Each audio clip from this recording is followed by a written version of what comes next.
This is John from Gravwell. In this video, I'm going to show you how to use auto-extractors to simplify your queries.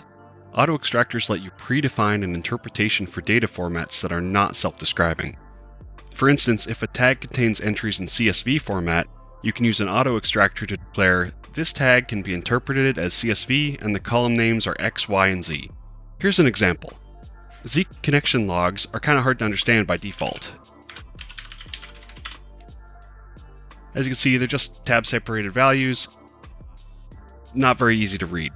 But I can use the fields module to parse out the tab-separated values into something a little more readable. So I could say fields-d, let's give it the tab character as the delimiter.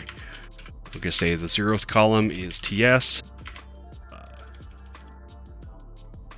the 1th column is UID, and the 2nd column is orig. This is just a few of them, right?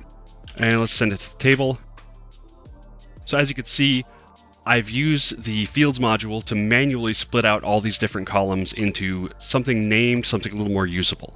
But it's really verbose to do that, and if I was to do it for all of these columns, that would be a lot of typing. Not great. Instead, I can use the AX module, short for auto-extract, to automatically parse out the Zeek con logs and get a much more useful view with named columns automatically. So if I just say tag equals ZeekCon AX, pipe to table,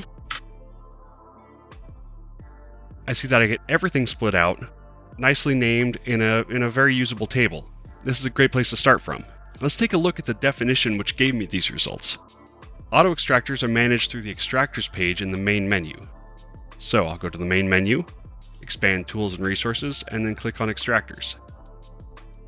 Now I just have to go find the definition for the Zeek con log. I have lots of definitions in here for lots of different Zeek files. In fact, I'm just going to search for it, make it easy. I'm going to click on the Edit button. Like most things in Gravwell, we see that it has a name, it has a description, it's got some labels, it's got some access restrictions that I could apply. The real meat of the definition is over here. Here I have the tag field, which says that this definition applies to the tag called ZeekCon. You can only have one auto-extractor per tag. Now the module field, this tells Gravwell what module it should use to parse the entries under the hood. Now if I click this, I can see that I've got a bunch of different options. I've got CSV, I've got KV, Ceph, regex, slice, etc. Fields is good because, as we saw earlier, we know that these ZeekCon entries can be parsed using the fields module. Now under the hood, the AX module actually just invokes the code from the fields module. That's why we say fields here. Now, the arguments field should look pretty familiar. This is what we had typed earlier when we were using fields. It just says, use the tab character as the delimiter. Now, the parameters field is perhaps the most critical part. Here we give a comma-separated list of names for the columns in the entry.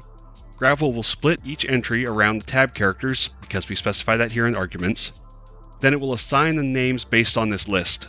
So the first is timestamp, the second is UID, then there's orig, etc. Now note that this is different from the syntax we were using in the fields module, because we're listing every single field in order, so we don't really need to say treat column 0 as TS, column 1 as UID, column 2 as orig, the way I did in the earlier demonstration.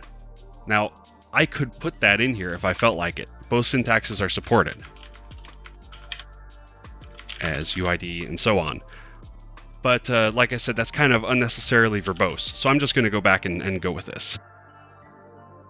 Once you've got your extractor definition in place, you can use the AX module much like any other query module. So I could say tag equals ZeekCon AX resp port equals 22 if I wanted to look for SSH, pipe that to table. So I could do filtering just the same way as I would with fields or any other module. Now, one interesting thing is that auto-extractor definitions are also used by the Data Explorer tool. So, if I start Data Explorer on the ZeekCon tag, here we go,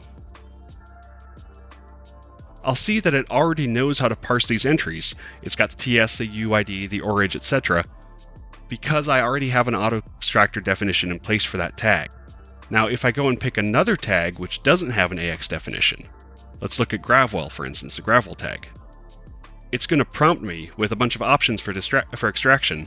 We've got syslog, we've got fields, we've got KV. It thinks that these are all possibilities, and they all have a confidence with them.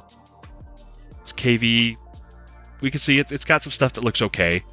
But we know that syslog is the right choice here because we just know that the Gravwell tag is syslog formatted, and because all of these things, the priority, the facility, the severity, timestamp, these all look correct as syslog, and even more importantly, the structured data looks correct.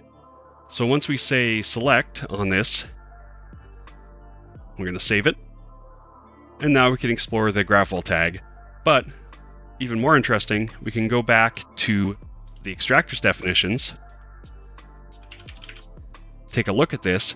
It's automatically saved an auto extractor for me. And so now I could go ahead, and if I felt like it, I could go and say tag equals Gravwell, AX pipe to table. And we have this automatically generated extractor built in for me that I could use, not having just clicked it in the Data Explorer. This is here ready to use. So as you can see, auto extractors could save you a lot of typing, and in many cases, Gravwell can actually set them up for you automatically. In both the query language and the Data Explorer, the auto extractor definitions help enrich your data, which can otherwise be pretty opaque. Thank you for watching.